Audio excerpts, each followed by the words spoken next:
Hi and welcome to the Geek Legion of Doom. This is an action movie review and I'll be having a look at Red Sky, which was once known as Kerosene Cowboys. Now this film so wants to be Top Gun. It's a medium budget movie of a budget around $25 million I believe, and it was directed and stars Mario Van Peebles. And basically the plot here is you have a group of fighter pilots who are kind of instructed to basically blow up a bunker. How, unbeknownst to them, the instructions that they got are actually bogus, and they've been kind of hacked into by basically the bad guy, and sort of ultimately told to blow up a kind of complex, which ended up killing American lives.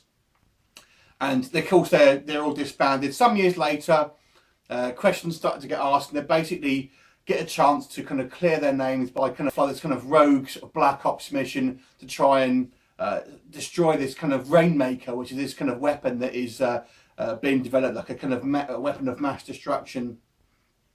Now, you've got this kind of B plot in the background as well, where you've got Rachel Lee Cook's character, who's kind of like this girlfriend of one of the original pilots, and who's kind of involved in this love triangle with kind of the hero pilot played by, and I could never pronounce his actor's name, Cam Giganet, I think his name is. He was in the original Twilight movie.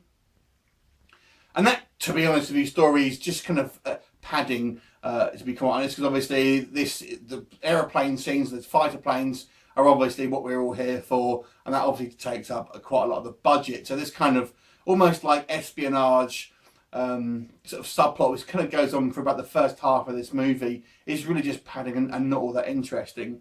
So what's the film like?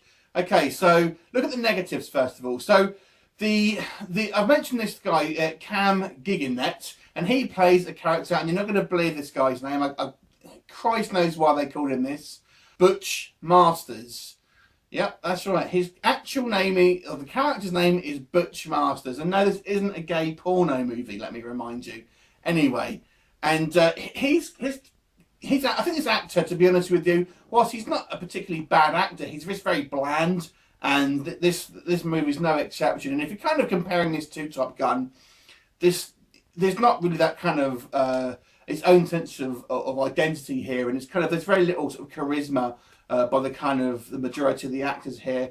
A couple of the smaller roles I think are quite good, but the main guy who plays Butch Masters is really kind of just a very bland sort of leading man. So that's the first thing. The other thing I would say is the editing in this film is quite bizarre.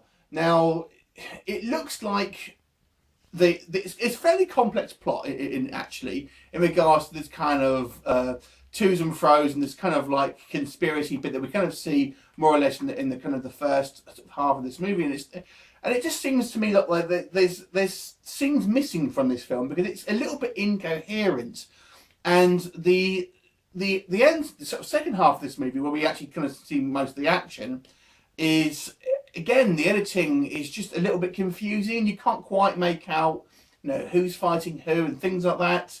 So I have to say the actual cut of this film isn't particularly good, and I have to think there's maybe a better cut available, or if it was just kind of rushed out. But yeah, basically I have some issues with the editing. And as I say, the pace of this film, the first half of this movie is kind of quite boring, and because I don't think the characters are particularly engaging, and because of the, as I said, the editing, where it just comes across as a little bit of a mess. Again, it's just not very engaging, that first half. Now, on the plus side, now, like I said, this isn't a huge budget movie by today's standards, but they do a decent job. There's a reasonable production value here, and I was kind of expecting just lots of CGI planes, and it isn't that. So they actually use, there's a lot of practical actual stunts and things. There's a little bit of stock footage and a little bit of obviously CGI explosions and stuff, which look a little bit cheap here and there. But I have to say, when you're actually sort of watching the dogfights and stuff, and the sort of last act where they actually have this kind of big fight, it's pretty exciting stuff. And there's kind of a prison break scene which I kind of liked as well. So it's a kind of passable action movie, but I think it could have been improved. It had kind of one final sort of layer of polish ultimately, just to kind of make it a bit more of a concise movie. The love triangles, that was a complete waste of screen time, I have to say. The Rachel Lee Cook's character, you know, really could have been taken out of the story, and it had very little impact on the actual end result. And all of her scenes, you just kind of want to skip past them because they're very little. There's very little to it, and the chemistry just isn't there. So it's an interesting film to watch if you're kind of into your kind of like Top Gun style films. I mean, I guess this is more along the lines of Iron Eagle than Top Gun, let's be honest.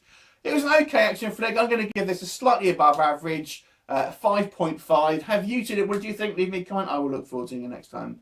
Bye for now.